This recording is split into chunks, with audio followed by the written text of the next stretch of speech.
Hey everyone, Aaron here, and today I'm going to be showing you how to create a simple zoom in, zoom out transition in Adobe After Effects.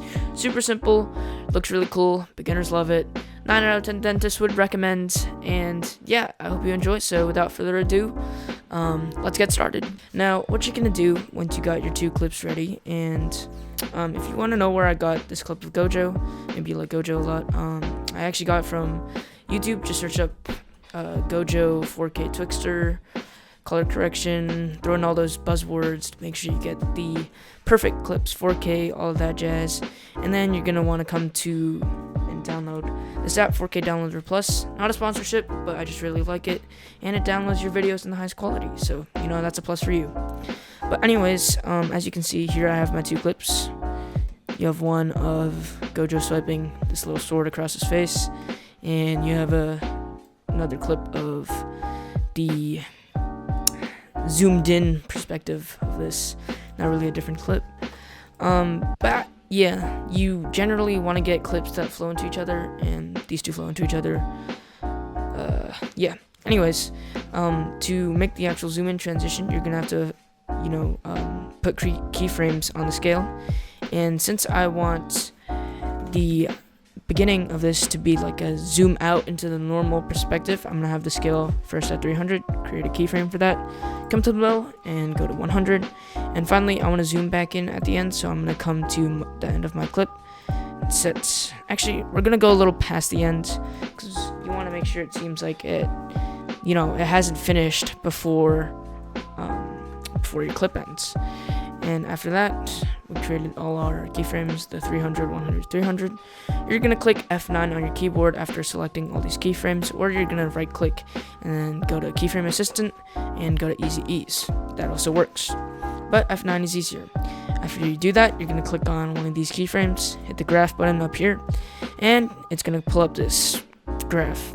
Now, it looks kind of like a bowl, and this is actually your time remapping graph, or your scale remapping. So basically, as you can see, let's say I set it like this, where this cliff is, as you can see, that is where the majority of like the scale zoom out is gonna be. So as you can see, it's like kind of flat here, and it goes boom. Now that's actually not what we want. We want it to be like this, because we want the majority of the zoom out, the zoom out to be in the beginning, the zoom out to the normal scale from the 300. And you know what they say, the faster the better, which is why we want such a steep cliff here. And yeah, now we're gonna do that with the end as well, except maybe a little more lenient, because our keyframe doesn't end at the end of the clip, it ends past that. So we want them to be able, the viewers, to be able to see the zoom out start at least. And as you can see, that is what we just animated. It's really fast because I have pretty short clips, only 20 frames, but of course it works on longer clips, but as I said before, the faster the better, because you probably can't see any of the mistakes I'm making. Anyways, we're gonna go to the beginning of this clip here, or the next clip. Oh wait, that's actually a major blunder of mine. I messed up. Anyways, I'm gonna cut that frame out, and we're gonna come to the beginning of our second clip. Set the scale to 300, and we're gonna come to the middle. Let's get the scale to 100, and then we're gonna come past the end of that. Set to 300. You know the drill. And the reason that the beginning of this clip is 300 is because the end of the last clip was also 300. So we want some continuity there, a little continuity, just so like the transitions are smoother. Anyways, you're gonna select all of those again, hit F9, then come to click on one of them, hit the graph. You know the drill. Then you're gonna pull up the graph. You see this, and then we're gonna make it go at the beginning really fast again. Then we're gonna come to the end, make it very fast at the end. So now for both of these, you should have like a structure that looks kind of like a bowl. And if we play this, as you can see, the transition's kind of smooth. I don't know why there's like little pixels on the screen there.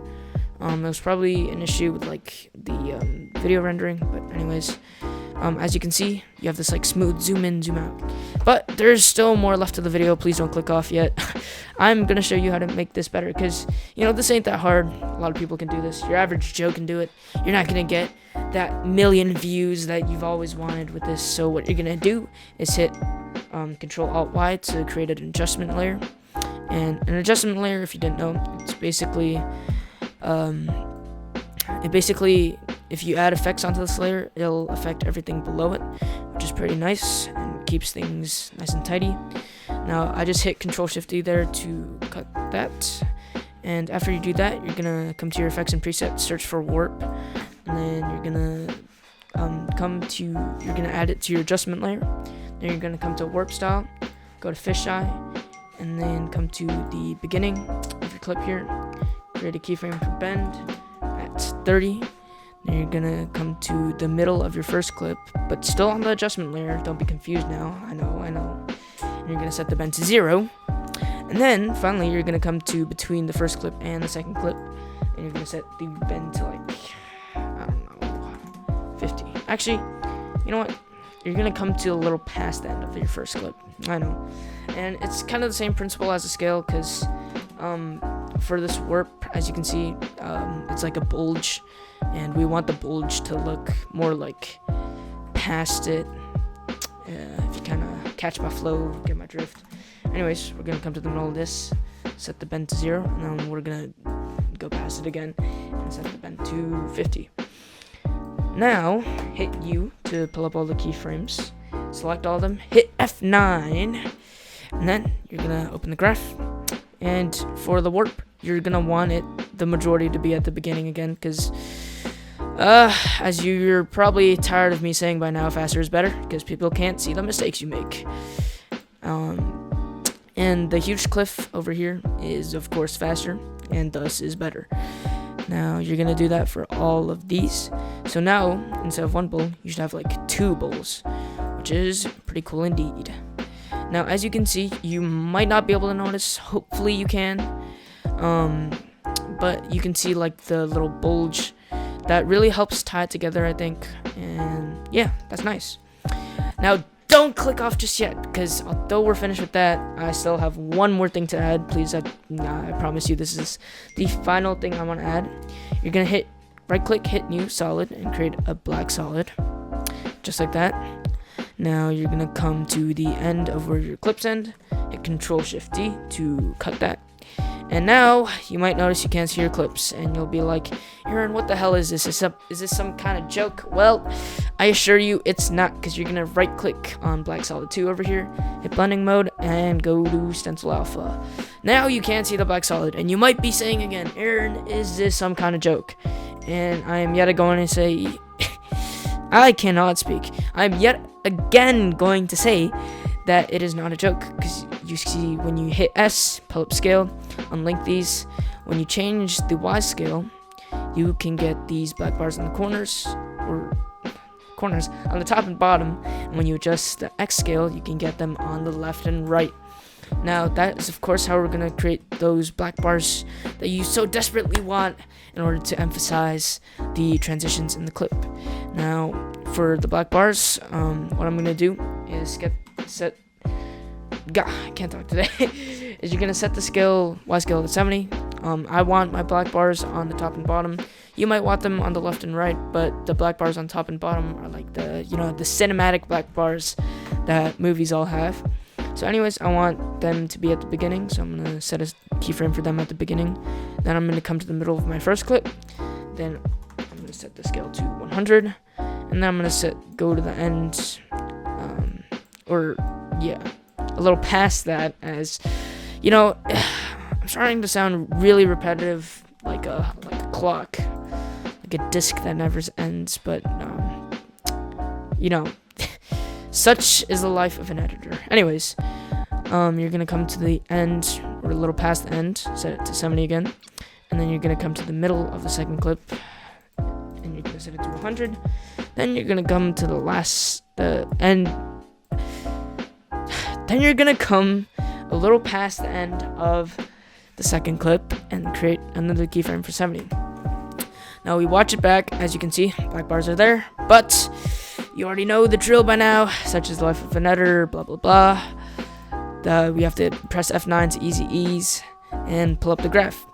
Now for the graph here, we're not actually gonna make it at the beginning and the end at this time, as you're probably so happy to hear. We're actually gonna make it like a little slanted like this, so that there's more of like a whoop over here, and we'll make it look more smooth than linear, but not quite as jarring as our previous little scale and keyframes have been. So as you can see, now it's got like a little whoop whoop, and that'll hopefully make it look better. So now we hit play and bang, wowzers, would you look at that. And it loops as well. And such is the life of an editor. I'm afraid that our time has come to an end. And if anything, I hope you enjoyed watching this video, learned something out of it on how to do the zoom in, zoom out transition. And if you liked this tutorial, please smash like. My name is Aaron. And if you didn't like this video, then, well, first off, still please smash like. And my name is Jose. Goodbye.